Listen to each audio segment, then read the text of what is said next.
Assalamualaikum warahmatullahi wabarakatuh. Perkenalkan, nama saya Jidan Dharma Syabana, NPM C10190217. Di sini saya akan membahas beberapa materi tentang akuntansi keuangan menengah. Mari kita mulai.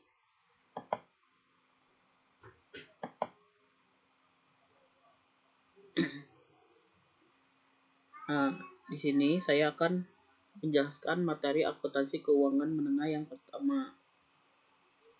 Pertama, definisi akuntansi. Akuntansi merupakan kegiatan mencatat, meringkas, mengklarifikasi, mengolah, dan menyajikan data transaksi. Akuntansi juga mencatat semua aktivitas terkait dengan keuangan, diambil dari buku Accounting Theory, Conceptual Issue in a Political and Economic Environment in edition 2017, karya Harry Auwell.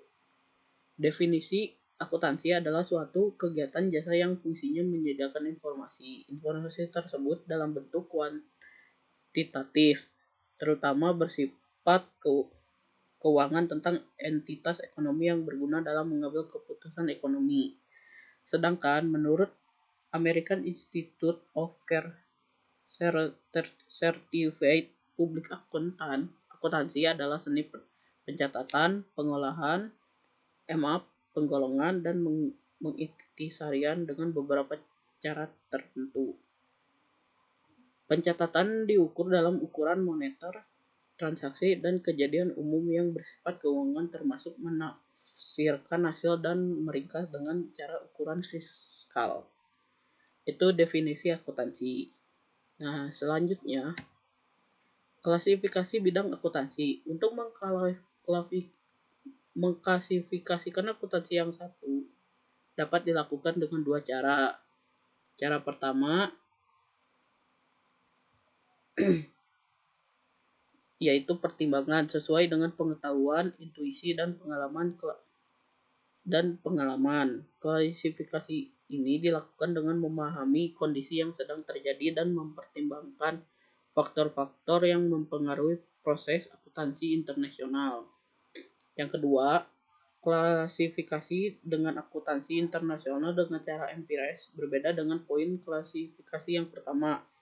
Klasifikasi empiris dilakukan dengan melakukan perbandingan antara data prinsip dan data praktik akuntansi yang ada di seluruh dunia, sedangkan adanya basis data yang lengkap diharapkan agar bisa membantu proses pengambilan keputusan yang berhubungan dengan akuntansi internasional. Nah, di sini ada fungsi akuntansi. Fungsi akuntansi sebagai tolak ukur perusahaan berarti bahwa setiap transaksi perusahaan yang dicatat dan dilaporkan secara akuntansi harus baik dan benar. Dengan demikian dapat diketahui bahwa perusahaan tergolong perusahaan yang baik dan sehat. Nah, itu di dalam sebuah perusahaan ya. Namun, jika yang terjadi adalah sebaliknya, maka perusahaan dalam keadaan sedang tidak sehat. Akuntansi menjadi tolak ukur kondisi perusahaan karena penyusutan laporan yang sesuai standar ilmu akuntansi dapat digunakan untuk melihat keadaan perusahaan. Jadi si tolak ukur itu tuh bisa digunakan saat si perusahaan sedang ada di titik bawah. Selanjutnya, fungsi akuntansi sebagai sistem informasi. Sebagai informasi merujuk pada laporan keuangan yang harus memberikan manfaat bagi para pengambil keputusan mengenai kondisi perusahaan saat itu. Artinya, akuntansi dibutuhkan untuk menyusun informasi keuangan yang lebih akurat dan terpercaya. Sistem informasi sangat berguna sebagai alat mengumpulkan data dengan transaksi dan kegiatan bisnis perusahaannya. Nah, selanjutnya ada perhitungan dalam pembayaran pajak. Pajak perusahaan wajib dibayarkan agar perusahaan tidak ditutup izin usahanya oleh pemerintah.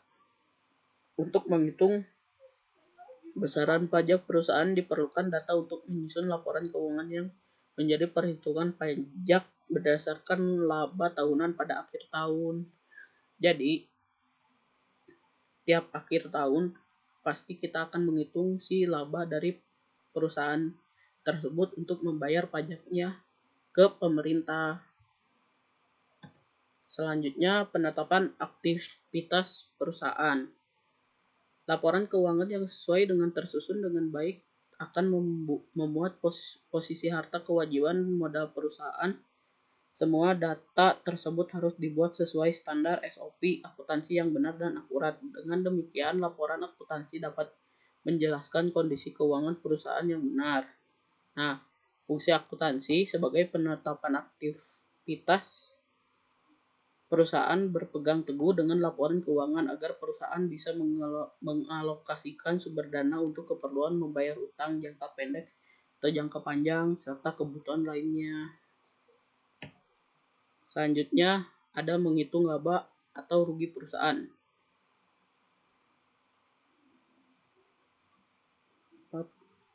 Perusahaan membutuhkan cabang ilmu akuntansi yang sesuai dengan peraturan agar kondisi keuangan bisa terlacak dengan baik, terutama khususnya dari segi pembukuan. Ilmu akuntansi akan memudahkan pembukuan, pencatatan semua transaksi keuangan. Nah, fungsi akuntansi bagi perusahaan bisa mengukur pencapaian keuntungan yang sudah ditargetkan di setiap tahun. Dengan demikian, akuntansi dibutuhkan untuk mencatat semua transaksi keuangan dan kegiatan yang telah dilakukan oleh perusahaan. Perusahaan akan segera mengetahui ketercapaian target dengan jelas. Nah, di sini ada sebagai pengendalian investor. Nah, bagi yang mempunyai bisnis atau pemilik usaha, pengendalian investor ini dapat diketahui dari semua pencatatan transaksi keuangan. Dari laporan keuangan tersebut bisa diketahui kondisi modal perusahaan tersebut. Jika perusahaan ingin menambahkan kapasitas produksi, misalnya menambah cabang atau kegiatan lainnya, kan membutuhkan tambahan modal nih. Maka laporan keuangan yang komprehensif akan sangat dibutuhkan. Tambahan modal tidak selalu dari bank, tetapi bisa juga dari investor lainnya. Misalnya kita menawarkan untuk kerjasama lah gitulah. Untuk menarik minat investor atau bisalah investor itu sebagai menanamkan modalnya ke kita, maka laporan keuangan harus baik dan benar sehingga investor itu mudah untuk melihat kondisi perusahaan yang kita jalani. Nah, sebagai pembisnis atau usaha, pentingnya bagi Anda untuk memiliki pencatatan laporan keuangan yang rapi sehingga dapat menikmati keuntungan karena fungsi akuntansi perusahaan berjalan dengan baik. Nah, di sini ada siklus akuntansi. Jurnal umum pasti udah pada tahu ya. Jurnal umum memiliki pengertian sebagai jurnal yang dipergunakan untuk tempat melakukan pencatatan bagi segala jenis bukti transaksi keuangan. Nah, jadi jurnal umum ini jenis transaksi keuangan yang muncul akibat terjadinya berbagai transaksi keuangan perusahaan dalam suatu periode tertentu. Pada umumnya, jurnal ini dipergunakan dalam akuntansi perusahaan jasa karena pada prinsipnya segala transaksi dalam perusahaan jasa dapat dicatat secara kronologis, sedangkan pada akuntansi perusahaan dagang lebih efektif menggunakan jurnal khusus. Nah, kalau jurnal khusus adalah pencatatan transaksi yang terjadi dalam perusahaan dan dikelompokkan dalam jenis yang sama, sering terjadi dan berulang dalam satu periode akuntansi baik bulanan, triwulan, maupun tahunan. Alasan mengapa jurnal lebih cocok digunakan untuk perusahaan dagang adalah karena perusahaan dagang membutuhkan identifikasi jumlah dan transaksi sejenis dengan intensitas yang tinggi. Nah, pembuatan jurnal atau disebut juga perjurnalan mempunyai tujuan diantaranya untuk melakukan identifikasi, melakukan penilaian, dan melakukan pencatatan dampak ekonomi dari sebuah transaksi atau beberapa transaksi dalam perusahaan.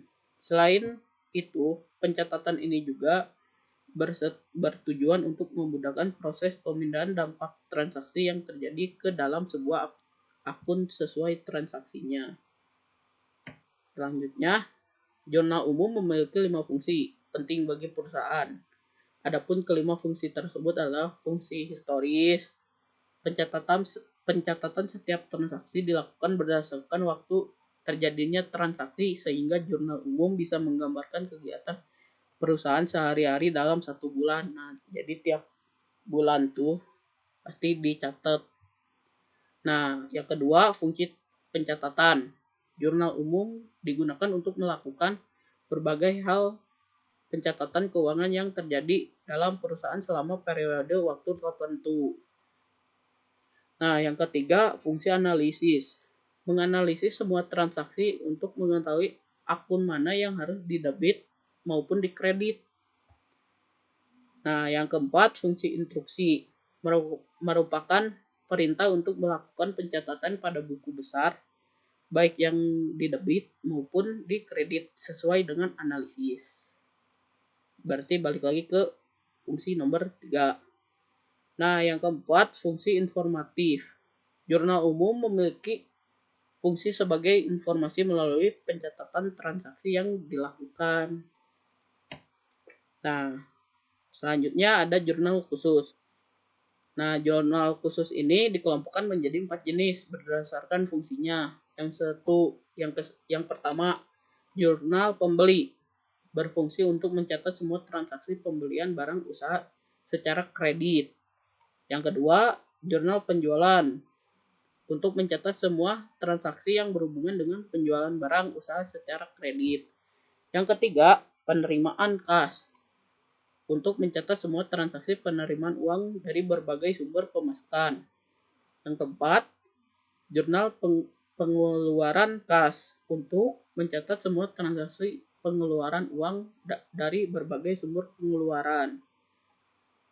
Selanjutnya, jurnal penyesuaian. Jurnal penyesuaian adalah jurnal yang dibuat dalam proses pencatatan perubahan saldo dalam akun sehingga saldo mencerminkan jumlah yang sebenarnya. Secara umum, manfaat jurnal penyesuaian yaitu menetapkan saldo catatan akun buku besar pada akhir periode serta menghitung pendapat dan beban selama periode tertentu. Next, jurnal penutup adalah jurnal yang dibuat pada akhir periode akuntansi untuk menutup akun-akun nominal sementara. Akibat penutupan ini, saldo akun-akun tersebut akan menjadi 0 pada periode akuntansinya. Nah, kalau selanjutnya ada jurnal pembalik. Jurnal pembalik dibuat pada awal periode akuntansi sebelum dimulai proses akuntansi yang baru. Jurnal pembalik ini merupakan jurnal yang membalikkan transaksi yang telah dilakukan di jurnal penyesuaian atau adjusting entries. Tujuan jurnal pembalik ini adalah untuk memudahkan pekerjaan akuntansi pada periode berikutnya atau bisa aja menghemat waktu lah. Selanjutnya, buku besar.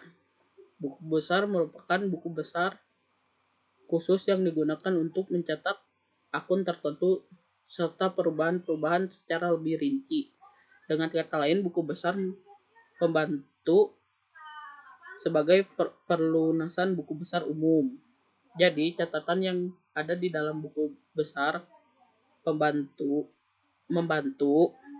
merupakan rincian dari salah satu buku besar umum yaitu rincian hutang dan piutang.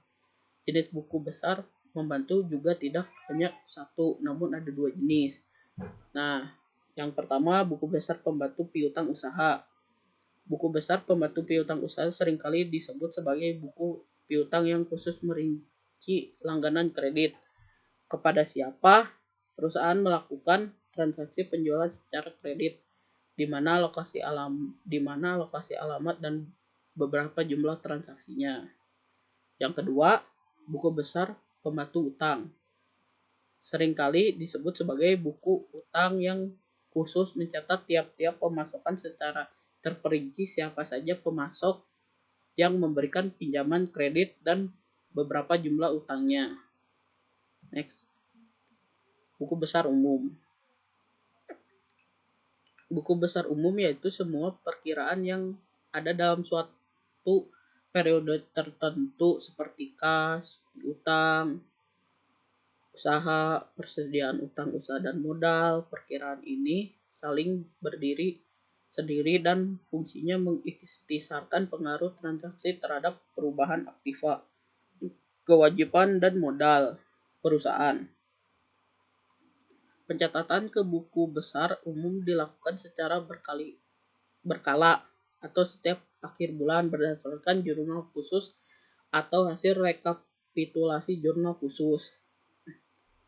Posting adalah proses pemindahan catatan dari jurnal ke buku besar. Adapun langkah-langkah melakukan posting atau memindahkan bukukan dan jurnal khusus ke buku besar umum adalah sebagai berikut. Nah, yang poin 1, menutup jurnal khusus dengan cara menjumlahkan angka dalam kolom masing-masing perkiraan. Yang B, memindahkan ke dalam buku besar dari hasil penjumlahan tersebut sesuai dengan perkiraan yang digunakan, baik sebelah debit maupun sebelah kredit. Yang C, mengisi kolom ref pada jurnal khusus dengan memberi tanda cek atau nomor kode perkiraan dan mengisi kolom ref pada buku besar dengan nomor halaman jurnal.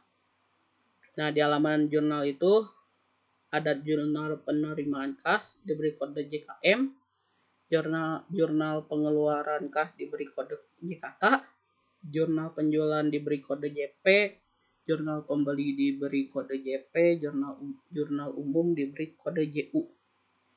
Yang D, tanggal posting yang digunakan yaitu tanggal akhir bulan yang bersangkutan. Jadi si posting ini akan dicatat pada akhir bulan. Nah, bentuk buku besar sama dengan buku besar yang lazim dipergunakan. Sekian dari saya presentasi bab 1 telah selesai. Terima kasih.